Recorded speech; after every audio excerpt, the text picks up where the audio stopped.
Imagine this. You get a friendly phone call from someone claiming to be from your bank, asking for just a little bit of information to verify your account. Sound familiar? If so, you're not alone, and that's exactly why we need to talk today.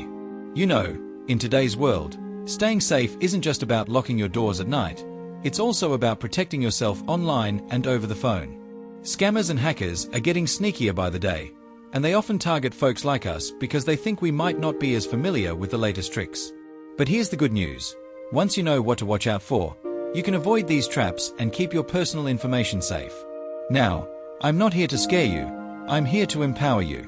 Because the truth is, a little knowledge goes a long way in keeping you secure.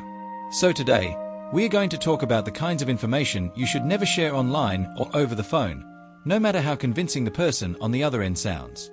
And trust me, by the end of this, you'll feel a lot more confident about spotting red flags before they become real problems. Let's start with one of the biggest ones, your social security number. Now, you probably already know this is sensitive information, but you'd be surprised how often scammers try to trick people into giving it up. They might call pretending to be from Social Security, saying there's an issue with your benefits, or even claim there's been suspicious activity on your account. But here's the rule. No legitimate organization will ever call, email, or text you out of the blue asking for your full Social Security number. If someone does, it's a scam, plain and simple.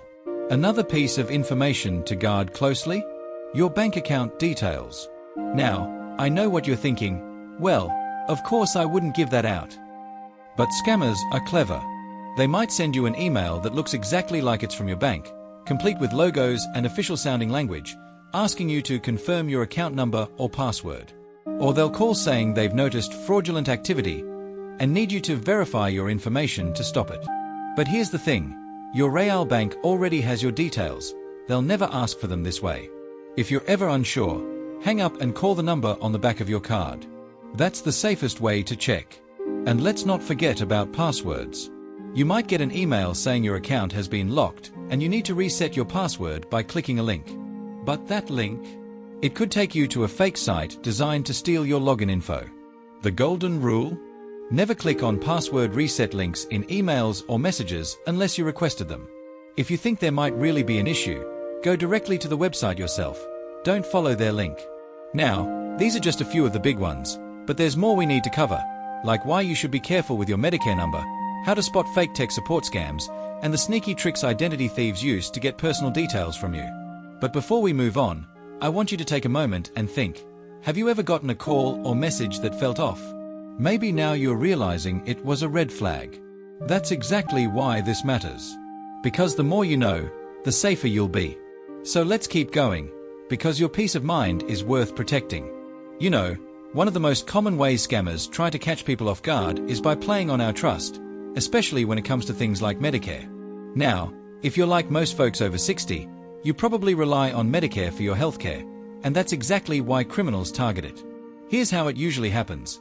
You'll get a call from someone claiming to be a Medicare representative, saying they need to update your file or verify your benefits.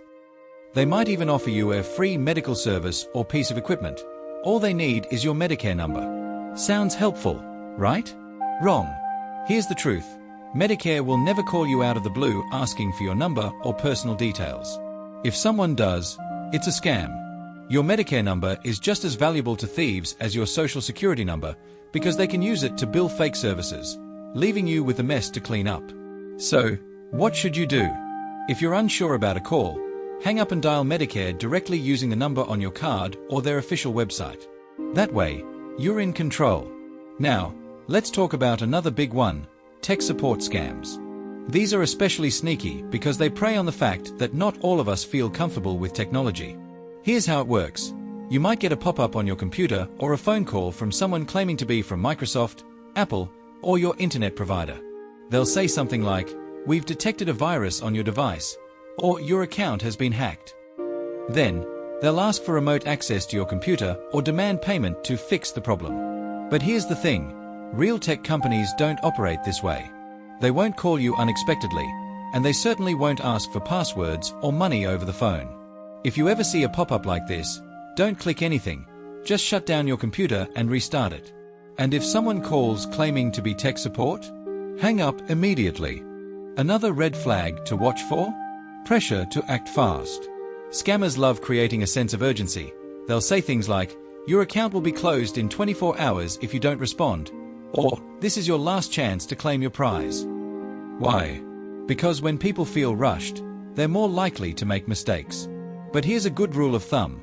If someone is pushing you to act immediately, it's probably a scam.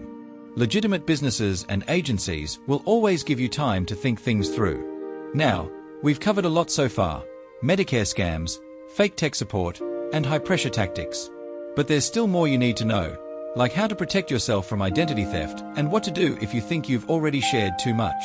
So, let's keep going, because the more you know, the safer you'll be. Let's talk about something that doesn't get enough attention: your personal stories and memories.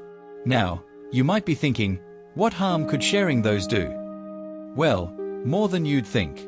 Scammers often use personal details, like your grandkids' names, your hometown, or even your favorite hobbies, to gain your trust. They might gather these from social media, then use them in a call. "Hi Grandma, it's me. Remember when we used to go fishing at the lake? Listen, I'm in trouble and need money wired right away." This is called the grandparent scam, and it works because it feels so personal. That's why it's important to be careful about what you share online. Even something as simple as posting vacation plans can tip off thieves that your house will be empty. So, before you share personal stories or photos, ask yourself, could this information be used against me? If there's even a small chance, it's better to keep it private or share it only with people you truly trust. Now, what if you've already shared something you shouldn't have? Maybe you gave out your credit card number or clicked a suspicious link. First, don't panic. These things happen to the best of us. The most important step is to act quickly. Call your bank or credit card company to report any unauthorized charges. If you shared a password, change it immediately.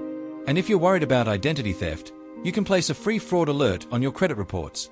Just contact one of the major credit bureaus, Equifax, Experian, or TransUnion, and they'll help you get started. Finally, let's talk about staying one step ahead. The best defense against scams is a little bit of caution and a lot of awareness. If something feels off, trust your gut. If an offer seems too good to be true, it probably is.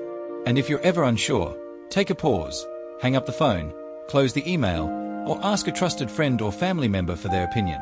So, let's recap what we've covered. Never share your social security, Medicare, or bank details with unexpected callers.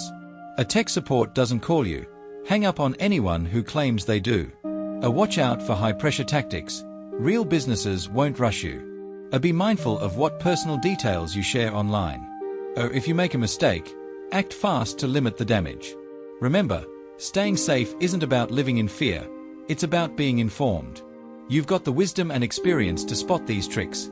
Now you've got the knowledge to stop them. If you found this helpful, I'd love to hear from you in the comments. Have you ever encountered a scam like this? What did you do? And if you know someone who could benefit from this advice, share it with them. Together, we can all stay a little safer. Thanks for watching, and don't forget to subscribe for more tips to help you live confidently at any age. Here's to protecting what matters most: your peace of mind.